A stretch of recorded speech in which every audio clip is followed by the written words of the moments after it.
أين يفرن ورث السينما. الوجه الآخر ذنوبة يلدور لونا صغور ندى. الأحباب سامعين عندما مثلام وكن مثلام مسلم الخير ذربح في الأول مرة أنصوف يسون والعسلمان غنو فانون أين يفرن ورث السينما. أين يفرن ورث السينم الساقين كي نتعلم مرة أغتاوي غطون أنقارو قينعنان ثودرث البروفيسور جميل عيساني سصفاس البريزيدان لاسوسياسيون جيماب دايدي فقيث. وقبل كان انتباع أحريشيا نقارو وين يديقي من زيس إلا قد نسمكثيس وين يطفن الولها قنوفاث إعدان إوا كان تسعوم ثيكثي أكثر وتزمرم ما تبعم أطونيين أنقارو. Kine Nulor Temdint Qarnes Biarritz. Biarritz, c'est l'une des stations balnéaires les plus célèbres du monde, qui se trouve au Pays Basque. 1956. يوشون على خاطر الوقت نيو فبا إلا إصغراي قدرر نثوريس الكوليج نتيغيلت الفلاي الكوليج فيو مارشي نبذار ومن بعد الوقت نيو الكيرا 1956 يمرني ذايني غورنا غلافالي دو لا سومام اي كومونسي لاكتيفيزم دو اف ال ان ومن بعد les instituteurs الوقت نيو ils étaient dans une situation délicate على خاطر d'un côté donc il y avait le FLN qui voulait fermer les écoles d'un autre côté donc il y avait la pression de l'administration coloniale. Il faisait les centres de vacances comme directeur pédagogique, comme économe et ensuite comme directeur. Donc il est parti s'installer en France. À la fin du 19e siècle, d'ailleurs, c'est la première maison de Sidiège. Elle a été construite par le colon Philips en 1874. En 1875, il y a eu l'église de Sidiège. Donc, Achen, Kmurth, Glfleig, Sidiège, Gazouris, c'est la tribu des Ethouris, Glorthnir. J'ai 4 frères, donc on est 5 frères et 2 sœurs. Bon, on France, jusqu'en 64 et au champ, mais il y a eu l'indépendance. Donc, il était instituteur de ce qu'on appelle les écoles de plein air. Les écoles de plein air sont des écoles spécialisées.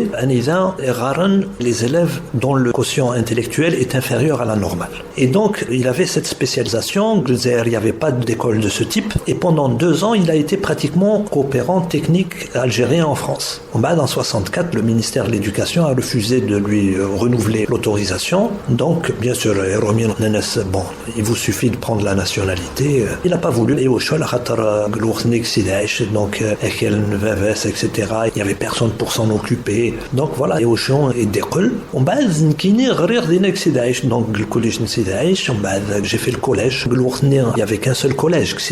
Donc, les élèves de partout, toute la région. Par exemple, donc, ils avaient tous des vélos parce que c'était plat. Même par exemple, il faut s'imaginer cette période-là. Donc, à des sobs, il y a combien? Plus de 15 km. C'était très dur. En plus, l'hiver était très rude. Très rude. Et donc, c'est des gens qui ont vraiment beaucoup de mérite. Ceux qui sont arrivés, il y en a beaucoup. Ceux-là que je connais qui sont médecins, qui sont ingénieurs, qui sont universitaires, ils ont eu un grand mérite. À l'école, je me souviens d'une leçon de sciences naturelles au CE2, la CM1. Alors, la leçon, c'était quoi? Le raisin et le fruit de la vigne, avec son jus, on fait du vin. Voilà, ça, c'était la leçon que l'on mais les frères, on avait un livre au CM2, le livre de lecture. D'ailleurs, les textes de français qui figuraient là-bas, c'était des textes d'auteurs algériens, Mouloud Faraoun par exemple, et il y avait avait un texte qui nous a marqué, c'était un texte de Taous Amrouche, Anida. Elle raconte le collège. À l'école, donc, elle disait que c'est une enseignante, Carnès Madame Gasquin. Et qu'est-ce que raconte Taous Amrouche? Madame Gasquin, il y avait nos ancêtres, les Berbères, etc. Elle leur a parlé des montagnes, le Djurdjura, et elle leur a fait prendre conscience de l'importance du patrimoine, des ancêtres, etc. Et d'ailleurs, elle utilise cette phrase, extraordinaire d'ailleurs, oui. J'éprouvais étrange sentiment de sécurité, à savoir que nous aussi, nous avons notre place dans l'histoire. Pendant la deuxième moitié des années 60, au niveau des collèges, on recevait par la poste, le plus normalement du monde. À l'Académie berbère, ils avaient des revues. Il y avait Etej, par exemple, il parlait de la langue berbère, donc comment écrire le tifinagh, comment écrire des textes tifinagh, etc. Et il y avait un engouement chez les collégiens par rapport à ces revues, Imazeren, Etej, etc. Et on était abonnés, donc on recevait ces revues au niveau du collège, c'est-à-dire qu'il n'y avait pas de censure par rapport à ça. Voilà, ça c'était au collège. Après, au lycée, ça a changé. Parce que, à l'époque, il n'y avait qu'un seul lycée, Glvgaith. Après le collège, non. Le lycée, c'était Ibn Sina. En base, en 71, il y a eu le transfert du lycée d'Ibn Sina à Al-Hammadia. Alors, au lycée, c'était autre chose. Et puis, j'étais interne. Donc, nous connaissons la vallée de la Soumam, on était interne. C'était agréable. C'était agréable parce que d'abord, il y avait une bonne ambiance, je crois. Les dirigeants du lycée étaient des gens qui étaient stricts. C'était la vieille école. Il y avait Rouchan qui était proviseur, il y avait M. Moussaoui qui était secrétaire général, qui est d'ailleurs toujours vivant, je le vois, je profite de cette occasion pour le saluer. C'était assez ouvert et les professeurs, la plupart à l'époque étaient des professeurs français, il y avait M. Jabouin, c'était des professeurs de très haut niveau, il y avait les Deloffre, M. et Mme Deloffre, c'était des références. Et donc, pour revenir à la situation qui était différente par rapport au collège, c'est que au lycée, par exemple au niveau des activités culturelles, il y avait un militaire qui était chargé de la censure. Alors, nous, on avait créé un journal, le journal Progrès. Le directeur à l'époque, c'était Laswani Hamza, que je salue d'ailleurs par ailleurs. Moi, j'étais rédacteur en chef et on était nombreux, donc il y avait des rédacteurs. Jusqu'à présent, j'ai encore le journal. Par exemple, il y avait un article sur la GFLN, sur la révolution agraire. Glourtney, c'était ce truc-là. Et je me souviens qu'on avait fait passer à l'époque une traduction du poème de la chanson de Slimane Azem, Aya Farouk et Ferles, qui à l'époque, c'était pas facile de faire passer Slimane Azem dans une revue parce qu'il était interdit d'antenne, il était... Et donc nous avons fait la traduction de ce poème que nous avons publié, c'était je pense en 1972, donc ça remonte à loin, et je vous dis qu'à l'époque il y avait une censure, il y avait un militaire au niveau du lycée qui était chargé de surveiller. J'ai eu mes bacs, le bac algérien et le bac français, et à Constantine, donc, j'ai fait l'université. C'était un autre mode de vie parce que j'étais autonome. On est autonome, tu as une bourse. Bon, la situation était difficile à l'époque parce qu'il n'y avait pas de place dans les cités universitaires, etc. Donc j'ai été clando de mon frère pendant une année. Ensuite, on a eu une chambre, etc.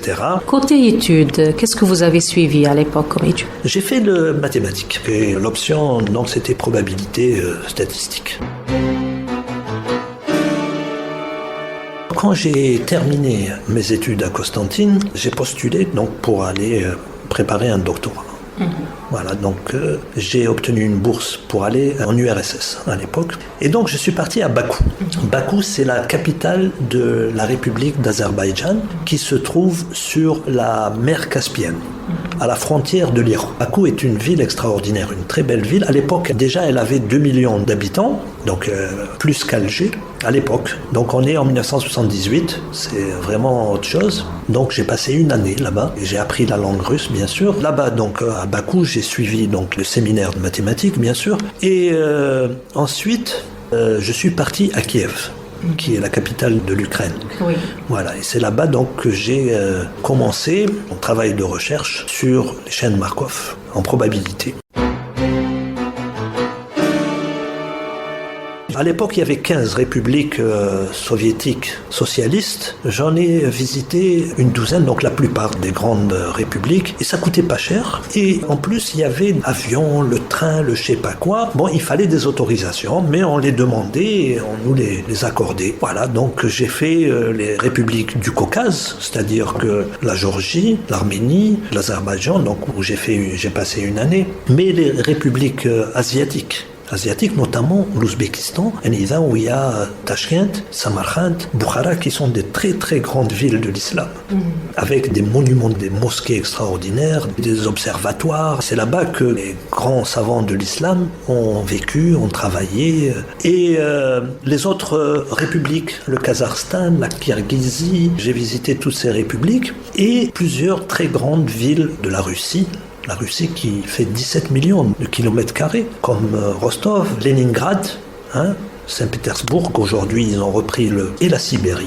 La Sibérie, donc j'ai fait toute la Sibérie, Kemerovo, Barnaoul et Novosibirsk, et surtout j'ai été jusqu'au lac Baïkal. À Irkoutsk, le lac Baïkal, où il y a 25% des réserves mondiales d'eau douce. 25%. Et il y a là-bas près de 2000 espèces végétales et animales qui n'existent nulle part ailleurs. Et là-bas, bien sûr, j'y étais en plein hiver, donc il faisait moins 40. Mais la sauce faude, c'est un glaçon qui... Et bon, d'abord, on était bien couverts, et puis on sortait pas longtemps. C'est-à-dire que c'était... Quel moyen de transport on utilisait dans ça? Il y a l'avion, il y a le train. À l'époque, bon, il faisait pas de la vitesse, mais il était ponctuel. Et puis, dans chaque wagon, il y a un samovar, une sorte de marmite particulière pour faire chauffer de l'eau et préparer le thé. Donc le thé était distribué à volonté aux passagers pendant tout le trajet, pour 3 jours. avec tout ce froid. Ah, eux, ils ont l'habitude. Ils ont Qu'est-ce que vous mangez? On mangeait ce qu'ils mangeaient, donc on a découvert toute la cuisine. La cuisine, La cuisine, les soviétiques avaient un savoir-faire particulier. Ils avaient d'abord chacun une sorte de petite dacha ou un petit lopin de terrain où ils cultivent quelques fruits et ensuite ils conservent tout ça. Les tomates, les concombres, ensuite ils conservent tout ça et ensuite ils ont leur plat particulier, plov, je sais pas quoi, avec sa shorb, leur soupe aux légumes, ils appellent ça borsch. Et c'est-à dire, ils jettent rien. Ils jettent rien et ils savaient comment gérer voilà, tout ça. À travers toutes ces villes que vous avez visitées, votre coup de cœur? Incontestablement, c'est Leningrad. Leningrad, c'est une ville... Vous savez ce qui s'est passé pendant la Deuxième Guerre mondiale, que le nombre de personnes qui sont mortes là-bas, etc. Mais c'est d'abord la structure de la ville. Vous avez vu Venise à peu près comment est-ce qu'elle est. Donc là-bas, ces canaux-là, la verdure, mais surtout les lieux de culture sont extraordinaires là-bas. À Leningrad, il y a un musée qui est l'un des plus importants du monde, qui s'appelle l'Ermitage. Chaque œuvre, il te faut, 20 ans à 25 ans pour visiter ce musée. Il y a même une toile sur Béjaïa qui a été faite par un peintre célèbre qui s'appelle Albert Marquet, qui a vécu ici en 1925. Pouvez nous décrire un peu Je crois que ce tableau, c'est le port de Bougie.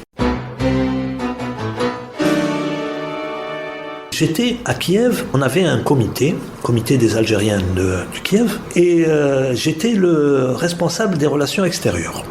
Il y avait le président à l'époque, c'était, comment il s'appelle, Lagoun, Malek, qui est un éminent réalisateur de films, de théâtre, qui a été conseiller de la ministre. Il a été directeur de l'Institut de Borj Al-Kifan, comment il s'appelle, l'INADC. Voilà. Il était là-bas d'ailleurs avec sa femme Nadira, qui est aujourd'hui enseignante à l'école des Beaux-Arts. Il y avait les sœurs Fouzia et Telhaj. Les sœurs et Telhaj, il y avait toutes les sommités de la culture étaient là-bas à Kiev, à l'Institut de la culture, à Moscou, etc. Alors elles nous préparaient de ces couscous, je vous dis pas. Et voilà, donc, j'étais responsable des Algériens et je faisais des discours dans des usines ou bien dans les fêtes nationales, par exemple, de la Syrie ou bien de la Palestine ou bien de... C'était bien structuré. Ce comité était affilié. Il y avait un comité général au niveau de l'URSS qui était soi-disant affilié à l'UNGA, mais qui était noyauté par les gens de gauche de manière générale. Alors, je suis resté peut-être 4 ans en URSS. Votre doctorat, c'était? C'était sur l'application des chaînes de Markov, donc pour étudier un certain nombre de ce qu'on appelle système de files d'attente. Il y a une théorie mathématique qui s'appelle la théorie des files d'attente, qui est née des problèmes de téléphonie. C'est les problèmes de téléphonie qui ont été à l'origine de la création de cette théorie. File d'attente, comme vous le comprenez, c'est-à-dire un magasin, vous avez quelqu'un, etc. La journée, la soutenance. Alors, les data show, les rétroprojecteurs. Il n'y avait pas ça. Donc nous, on préparait, c'était des placards. Donc c'était des grandes feuilles où on écrivait donc les formules. Voilà, donc il fallait préparer ça. Bon, mais il y avait des gens spécialisés pour préparer tout ça. Mon directeur de thèse avait très peur quand j'ai soutenu parce que, donc parmi l'organisation responsable, le rapport avait été rédigé par un mathématicien, un académicien qui s'appelle Kalachnikov. C'est quelqu'un qui avait découvert une méthode. Nous, à Kiev, on avait mis au point cette nouvelle méthode qu'on appelait la méthode de stabilité forte et lui, il avait une méthode. Et donc, dans le rapport, il avait fait des remarques. Et mon directeur de thèse avait très peur. Donc,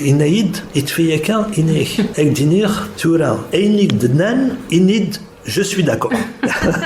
Pour éviter les histoires et les problèmes. Tu commences par leur dire je suis d'accord. Tu rajoutes cependant. Mais il ne faut pas le braquer. Exactement, les choquer, quoi. Voilà. Vous vous rappelez des membres du jury, d'accord? Oui, bien sûr, parce que vous savez, quand vous passez par ce truc-là, donc parmi les membres, donc il y en avait un qui s'appelait Kuznetsov, qui était de l'Institut de cybernétique de l'Académie des sciences. Il y avait Tourbin, qui était de l'Institut de mathématiques de l'Académie des sciences. Il y avait les académiciens, donc il y avait Karalyok, il y avait Skorokhod, il y avait Somailenko. Vous savez, quand vous devez passer devant ces gens-là, ça, vous êtes obligé de... J'imagine. Et là, donc, j'ai soutenu le 15 novembre 1983, c'est-à-dire que ça fait maintenant 33 ans. Hein, ça fait 33 ans et vous voyez que je me souviens encore de leur nom. Et ça a duré combien de temps, votre soutenance? La soutenance, je pense que ça a dû durer 3 heures. Hein. À la fin, soulagement bien sûr. Oui, ça s'est bien passé. Ça s'est relativement bien passé. Quand l'académicien Kalachnikov a fait ses remarques concernant, c'est-à-dire le travail que j'avais fait, il y a un jeune qui s'appelait Silvestrov, qui est en Suède d'ailleurs maintenant, et qui a pris la parole en disant que, effectivement, la méthode donc, que les gens de Moscou, parce que c'était des conflits d'écoles. Oui, c'est clair. Nous, c'était l'école de Kiev, donc il y avait l'école de Moscou, il y avait celle de Vilnius, et il y avait celle de Tashkent. Et donc, chacun essaye d'imposer sa méthode. Sa méthode et son école aussi. Et son école. Et donc, ce jeune, là, Silvestrov, qui était une sommité, donc déjà à l'époque, à 25 ans, il a eu sa thèse de doctorat d'État. Et il a pris la parole en disant que ce que nous faisons à Kiev, ici, est essentiellement original parce que c'est la première fois que les constantes au niveau des inégalités ont pu être obtenues. Et c'est cet élément qui permet de pouvoir mesurer de manière précise l'erreur commise, etc. Voilà, donc et le verdict à la fin, comment ils vous ont annoncé? On dit comme quoi j'étais digne de ce grade. En russe, ils appellent ça candidate nauk, technico-mathématique terteski nauk. Et là, c'était le soulagement, bien sûr. Oui, bien sûr.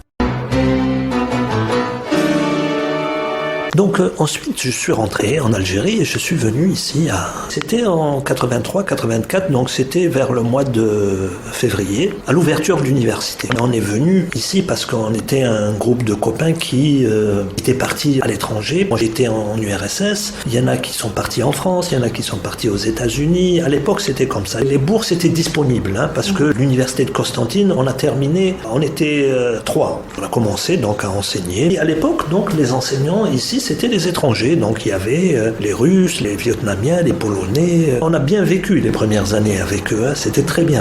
On était les premiers à arriver ici. Donc on a commencé à enseigner. Dès 1985, avec les collègues de Constantine, on a essayé de créer une unité de recherche. Donc on a essayé de se structurer. On n'a pas eu l'autorisation tout de suite. Mais ensuite, on est très rapidement reparti. Parce qu'il y avait le service militaire. C'était en 85. Une année. Donc nous, on est resté une année pour avoir la titularisation. Voilà, et ensuite, on est parti au service militaire. Donc j'ai été à l'EFOR, l'école de formation des officiers de réserve à Blida, où on a fait 6 mois. 6 mois d'instruction militaire, la véritable instruction militaire. 6 mois, l'instruction militaire stricte, c'est-à-dire 45 jours. Après, tu as une permission 36 heures par semaine. 36 heures, c'est 36 heures, hein, c'est-à-dire de minuit à minuit, donc il faut qu'à et d'ailleurs, c'est la R4, toutes les routes de la Mitidja, tu peux y accéder par une dizaine de routes. Je ne suis jamais rentré par la même route. Et donc, ensuite, on avait peur de l'affectation. Finalement, donc, chez Anir, l'ENITA. L'ENITA, aujourd'hui, c'est l'école militaire polytechnique qui est à Bodj el-Bahri, à Fort-de-Loup. Et donc, là-bas, c'était très bien. J'étais à la direction de la recherche scientifique du ministère de la Défense nationale, au niveau d'un laboratoire de recherche opérationnelle. J'étais dans ma spécialité. Vous vous êtes retrouvés, quoi. Voilà. Et c'était Glourtnir. Ils ont lancé l'ENITA, la filière informatique. Donc, j'ai participé à la création de cette filière d'informatique. C'est moi qui ai assuré les premiers cours de file d'attente, de fiabilité. Et on avait une liberté d'action. On était libre, on n'était pas conditionné. Pas de contraintes. On avait 6 heures par semaine de cours. On avait, au niveau du laboratoire, on n'était pas contrôlé, donc c'était très bien. À Alger, Glourtner, c'était une ville très agréable. C'était l'époque où ils avaient en fonction donc le Riyad al-Fath. Voilà, c'était là-bas. Il n'était pas comme maintenant. Hein. Là-bas, c'était vraiment un endroit très agréable. Il y avait des cafés, il y avait des restaurants, il y avait des spectacles dans les salles Cosmos et je sais pas quoi. Et à Alger aussi, c'était très agréable. Donc, vous avez profité à cette époque. Ah oui, voilà. C'est là que j'ai bien connu Alger et ses environs et c'était très bien. Déjà en 85, on avait essayé de créer une sorte de laboratoire de recherche que on était en train de structurer et en même temps, donc nous avions des contacts. Moi, j'ai profité l'ENITA, donc à l'USTHB, l'université d'Alger. Donc j'ai participé à l'animation du séminaire de probabilité statistique et à la fin, donc j'ai continué mais à l'Institut d'informatique, donc je faisais un cours de post-graduation pour les magistères. L'USTHB, la même chose, donc je faisais un cours de post-graduation. C'était en 87, donc 87, je faisais ce cours, tout en étant ici à Bdjaïa. J'étais là, donc j'allais tous les 15 jours, je faisais des cours à Alger, à l'USTHB. L'université d'Alger m'envoyait un billet d'avion tous les 15 jours, et voilà. En 88, je me suis marié. Donc c'est Farida Benissad. Elle avait préparé une thèse à Grenoble, thèse de docteur ingénieur en génie chimique. Et j'ai 4 filles. T'es née jusqu'au dernier. Donc 89, Yasmine est née ici à Béjaïa en 1991. Ensuite, il y a Myriam qui est née à Mont-Saint-Aignan, à Rouen, en 1993. Et ensuite, Camille, la dernière, qui est née à Alger en 1998. Amina est ingénieure. Elle est ingénieure en génie civil. Elle a fait l'école polytechnique à Alger. Elle est aujourd'hui à Copenhague. Elle est à Copenhague, c'est-à-dire qu'après l'ingénierat, elle a préparé en France une thèse de doctorat. Et ensuite, donc, elle a postulé à un poste à l'Université technique du Danemark à Copenhague. Et voilà, donc elle a été sélectionnée. Elle est là-bas depuis le 1er janvier. La deuxième, c'est Yasmine. Elle a fait médecine ici à Béjaïa. Maintenant, elle est à l'hôpital Mustapha. Elle a réussi le concours de résidana dernièrement, donc elle est là-bas. Elle prépare une spécialité. La troisième, Myriam, elle est à l'EPO, l'école d'architecture d'Alger. Normalement, elle termine cette année. Inch'Allah. Et la dernière? La dernière, Camille, elle est ici à l'université. Elle s'est inscrite en mathématiques informatiques. Quelques postes que vous avez occupés déjà? Du point de vue administratif, je suis directeur de l'unité de recherche Lamos, actuellement. J'ai été le premier doyen de l'université. Ensuite, j'ai été en poste ailleurs. J'ai été nommé par Djilal Eliebs conseiller au ministère des universités. Et j'ai été pendant 10 ans, de 1995 à 2015, le président de la commission mathématique du ministère. 1989 au Rwanda, Al-Jamia, la première promotion des bacheliers entièrement arabisés. 1989, et la wilaya de Béjaïa a été la wilaya pilote, c'est-à-dire les premiers bacheliers au Rwanda d'Ardaïné une année avant les autres wilayas. Nous connaissons les anciens de l'université, on s'est posé la question comment accueillir ces bacheliers. Il n'y avait pas de dialogue entre les enseignants du supérieur et ceux de l'éducation nationale. Et donc on a cherché un cadre pour pouvoir dialoguer avec les collègues. On a pensé aux olympiades de mathématiques et à l'histoire des mathématiques. En discutant donc avec les collègues de l'éducation nationale, les anciens, Tata, etc., Ben Slimane, Belatesh, on a opté pour l'histoire des mathématiques. Voilà, et c'est comme ça qu'on a créé l'association GEIMAB en 1991. L'objectif, c'était de contribuer à l'exhumation des témoignages sur les activités scientifiques à Béjaïa, au Maghreb et en Méditerranée. Depuis 1996, nous avons participé à la reconstitution de ce qu'était la Zawiya, Institut de Cheikh Haddad. Et pendant longtemps, on participait aux festivités du 8 mai. Et la même chose à la Qalaat Nat Abbas. Parce que tous les 5 mai, il y a la commémoration de la mort de Al-Muqrani.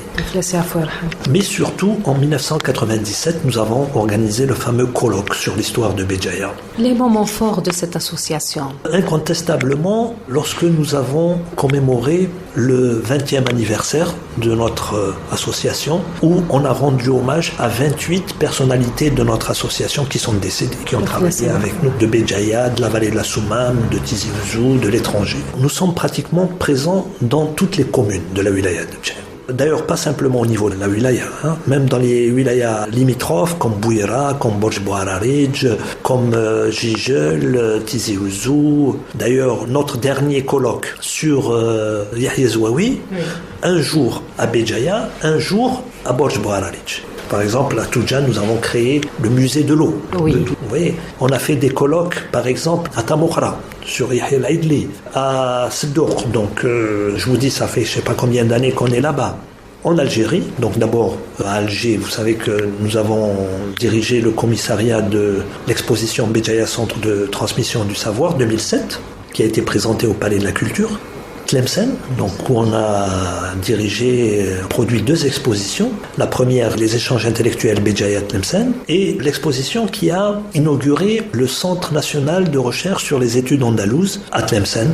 Donc l'exposition s'intitule Les manuscrits scientifiques du Maghreb. Constantine, donc nous étions également présents. Nous avons présenté 2 expositions là-bas et nous avons participé à 4 conférences internationales. Khroub, donc on a ramené l'exposition de Tlemcen, elle a été présentée au Khroub.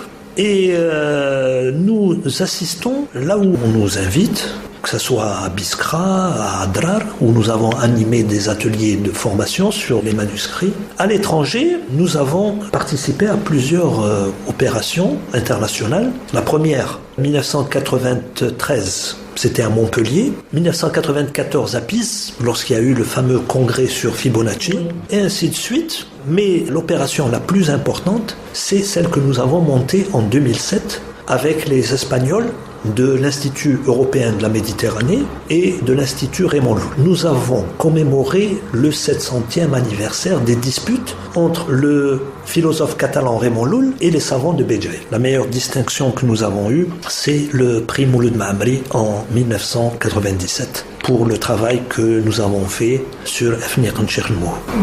Le prix, c'était en 97. En 98, ce prix a été attribué à Ma'toub Lounès à titre posthume. Il avait été assassiné quelque temps plus tôt. Nous avons eu le prix Andrew de la meilleure publication en 2008. Nous avons eu également le prix de la meilleure publication de Constantine en 2009 ou bien 2010. Le travail que nous faisons dans le cadre de l'association GEIMAB a abouti à la publication de plusieurs livres. D'abord des livres d'art par rapport aux activités donc, que nous faisons. Donc, par exemple, le catalogue de Afniq Nchirmou est publié par le CNRPH. Il y a eu les catalogues des expositions que nous avons montés donc également, les actes des congrès que nous organisons, et nous avons des contributions dans plusieurs livres spécialisés, aussi bien ici qu'à l'étranger. Et ils figurent sur notre site. Les gens qui s'intéressent peuvent aller jeter un coup d'œil.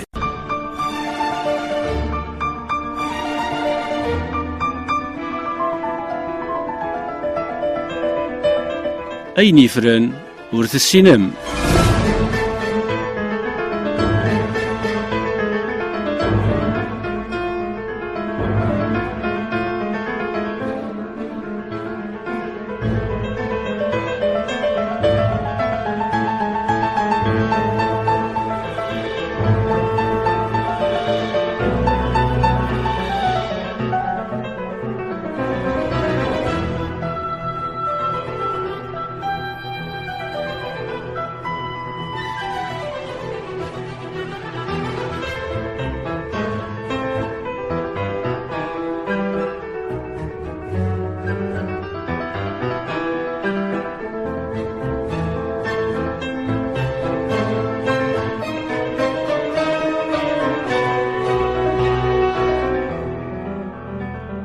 ميلا هضرت كان جاينا عنان يعني vous avez toujours consacré votre vie à la recherche scientifique, vous avez vécu dans les milieux universitaires. Si on faisait une petite comparaison entre les universitaires de Dakentoura. Nous connaissons lire par exemple étudiants. À l'époque, on croyait à l'Algérie. On était quand même assez motivés. C'était, j'allais dire, naturel. Maintenant, les jeunes, c'est pas la même chose, mais c'est pas de leur faute. Il faut le dire. C'est l'environnement, c'est le milieu. Souffrir. Mais là, par exemple, les dernières années. La première promotion de bachelier entièrement arabisé. Une année avant les autres wilayas du pays. Ensuite, 91, il y a eu l'arrêté d'arabisation de l'université. Et en plus, je répète, c'est pas à cause de la langue. C'était ce qu'il y avait tout autour. Ensuite, il y a eu le boycott scolaire, 94. Il ne faut pas oublier le boycott scolaire. Le boycott scolaire, c'est une année perdue pour les élèves. C'est pas vrai. C'est pas simplement ça. Parce que nous, on a fait une étude au niveau de l'éducation nationale. On voit qu'il y a énormément de jeunes qui ont abandonné leurs études après. À cause de ça. Ça les a brisés. Terrible. Ensuite, il y a eu l'assassinat de Mahtoub. Ensuite, il y a eu le printemps noir, avec ce que ça a eu comme conséquence. Au niveau des lycées, des collèges, le comportement des élèves, c'est pas comme avant. Il n'y a plus le même respect vis-à-vis de l'administration, vis-à-vis des enseignants. Les jeunes sont moins motivés. Ils n'ont plus confiance. Donc voilà, c'est tout ça qui a changé. On n'arrête pas de dire que le niveau général, les étudiants, les professeurs, on ressent ça, on le ressent sur le terrain. Qu'est-ce que vous en pensez? Mais je vous ai dit, d'abord il y a cet environnement. Français, un chercheur qui arrive dans son laboratoire.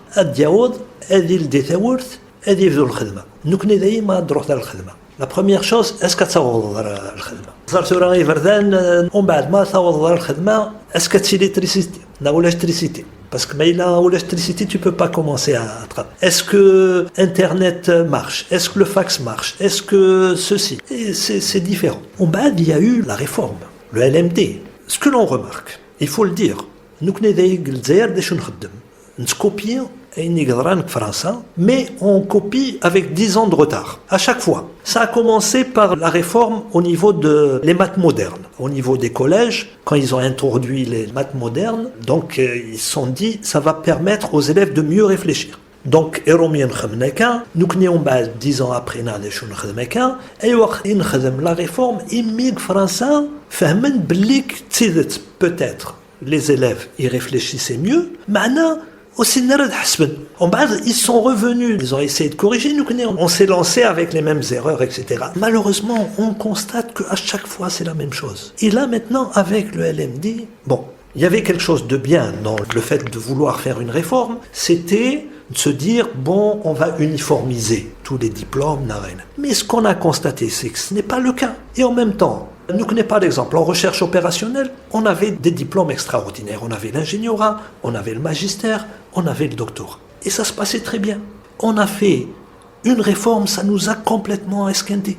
On n'a ni les moyens en termes d'espace, ni le personnel pour pouvoir faire comme les Français. Et actuellement, en France, Ils sont en train de revenir sur ça. C'est la même chose pour la restructuration des universités. Maintenant qu'en France, ils essayent de regrouper les universités, ils ne sont pas capables de concurrencer les Américains, les Chinois, etc.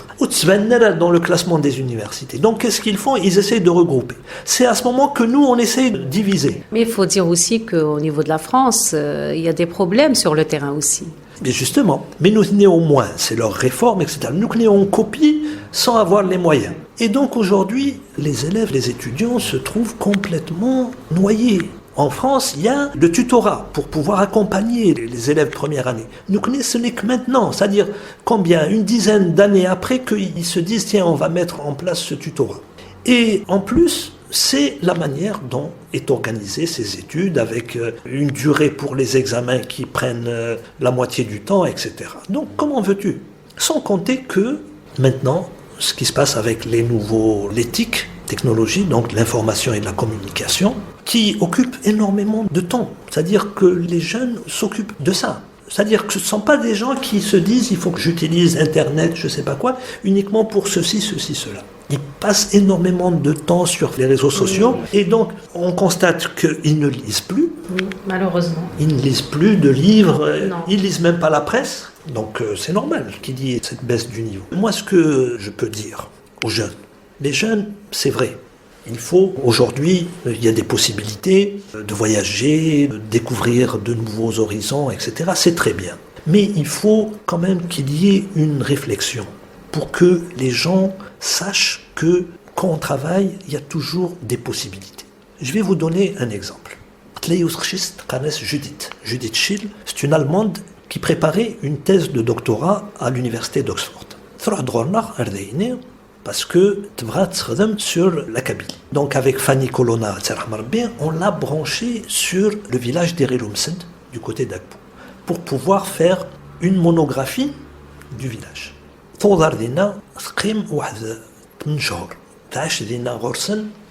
Elle habitait dans une maison traditionnelle.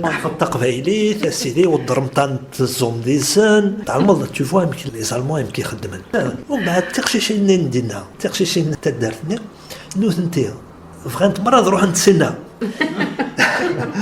et tout d'un coup, il voit débarquer une jeune fille très jolie, blondine, grande, etc., occidentale, qui vient d'Oxford et qui s'est enterrée dans le village pendant plus de 8 mois.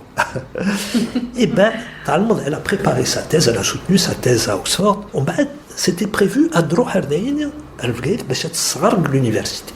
J'étais doyen, on s'était mis d'accord, comment ça devait se passer, etc.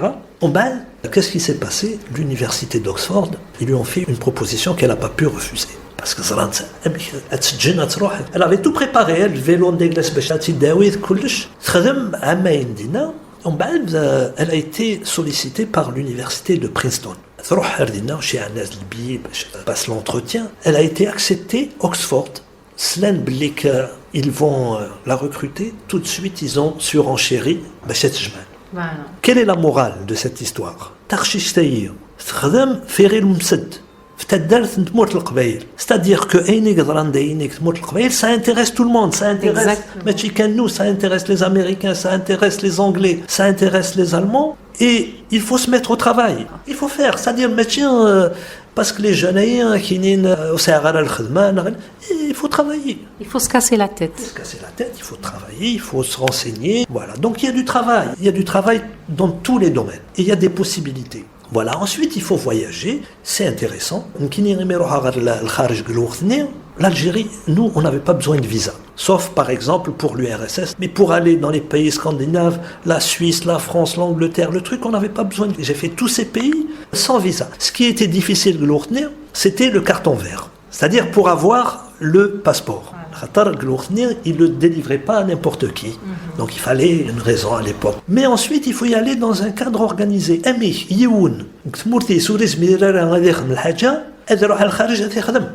Comment se couple d'ailleurs? Il ne faut pas se dire que c'est tout rose, tout beau de l'autre côté. Hein. Il faut bosser, il faut... Eh bien sûr, ça, ils vont s'en rendre compte. Mais il faut se mettre au travail. C'est-à-dire, quelqu'un qui n'a pas de possibilité, il ne peut pas réussir.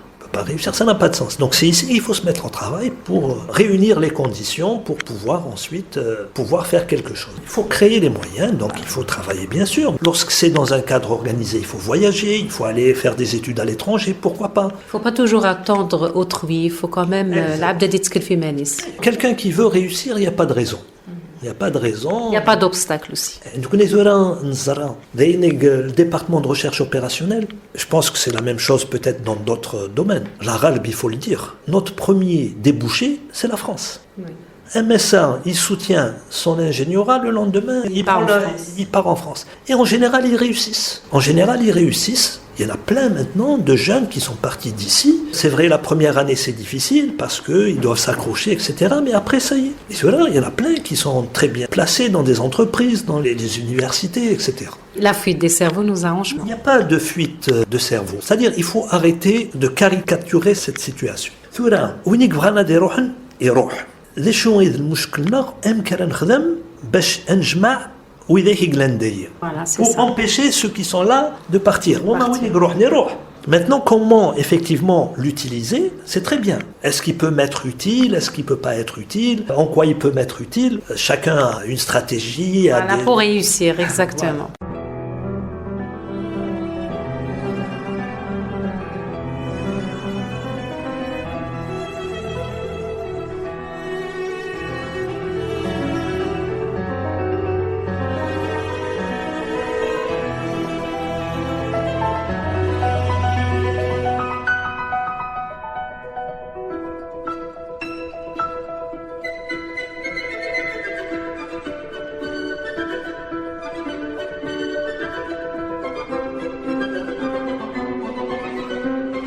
الوجه الآخر.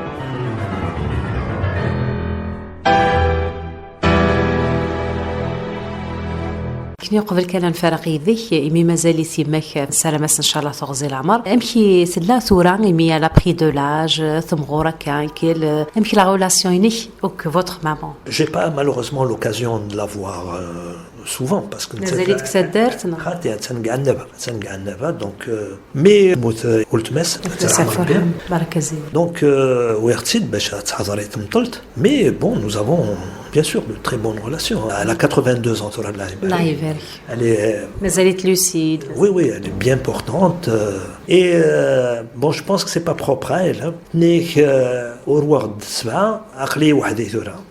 C'est-à-dire chacun fait sa vie. Voilà, donc c'est la nature. Hein. C'est la nature. Voilà. C'est comme ça. Mais c'est-à-dire que elle s'imaginait pas qu'on puisse avoir 7 enfants et ensuite se retrouver toute seule. Oui. Et c'est le cycle de la vie. Hein. La première est partie, la deuxième elle est à Alger. Ça va venir aussi. Hein. Puis il y en a 3 qui sont partis. Il y en a 3 puisque Sandiou elle est à Copenhague, les 2 elles sont à Alger. Merci Aïssani, c'était un réel plaisir. يعطيك الصحة نسلمك إن شاء الله يفوتك جهدا تغزي العمر. Et puis avec Denis Rassa, c'était tout à mon honneur de vous interviewer. يعطيك الصحة بارك الله فيك. Mais moi aussi c'était un grand plaisir, surtout que Fatah donc est avec nous ici. Hein. Nous apprécions beaucoup le travail qu'il fait. Je voulais rappeler simplement que l'exposition et les échanges intellectuels Béjaïa Tlemcen, on voulait la musique d'accompagnement de l'exposition, donc on voulait qu'il y ait des musiques qui aient un rapport, donc avec ces rapports entre Béjaïa et Tlemcen, les échanges musicaux. Bon, c'est vrai qu'on connaissait Sadr Bjaoui, on connaissait les rapports particuliers qu'il avait avec Tlemcen, mais il fallait quand même faire ce travail de recherche et c'est lui qui a piloté cette... avec M. Qasmi. Avec M. Qasmi Terahmar. Voilà. Merci Aïssani, est-ce que vous avez quelque chose à rajouter? Je souhaite longue vie à votre émission. Merci Aïcha. N'est-ce pas? Je pense que c'est utile. Oui. D'avoir ce type d'émission sont vraiment utiles parce que ça permet peut-être d'éclairer certains points. Ça va servir aussi à la jeunesse, ça sera un exemple. Exactement. Parce que, bon, je vous prends un exemple, hein. C'est important d'en parler. Par exemple, nous connaissons Dans le travail scientifique que nous avons fait concernant les savants de Béjaïa, à un moment donné, donc Neraoun blique à l'époque médiévale, les savants, ils étaient tous spécialisés, mais ils étaient jurisconsultes et en même temps, ils étaient spécialistes de sciences religieuses. Et donc nous avons été amenés à travailler sur certains, puis sur certaines institutions, comme par exemple la Zawiya de Shlata, etc., qui étaient à l'époque des institutions très très importantes. Et moi je ne vous cache pas que le travail que nous avons fait sur le soufisme, il y a quelques années de ça, c'était des choses que j'ignorais complètement. Et c'est donc grâce à ce travail collectif que j'ai pu avoir ces connaissances, cette vision, etc. Donc c'est une autre ouverture. C'est une ouverture et je crois qu'il faut dans la vie ne pas se confiner à faire des choses étroites. دينير كان تنميرتك مقرن غاسولا ما تسعيطا تصل شغالات لما على تجي طق حقيك وقل وقتك تفكي طاغاكا تسوعتا يقل الجنة تكني قارن غسا قراك دينير كان فوتر فيلوزوفي قدونيت دا شوت. Il y a la devise donc de Geith à l'époque qui était je parviendrai. C'est pas mal.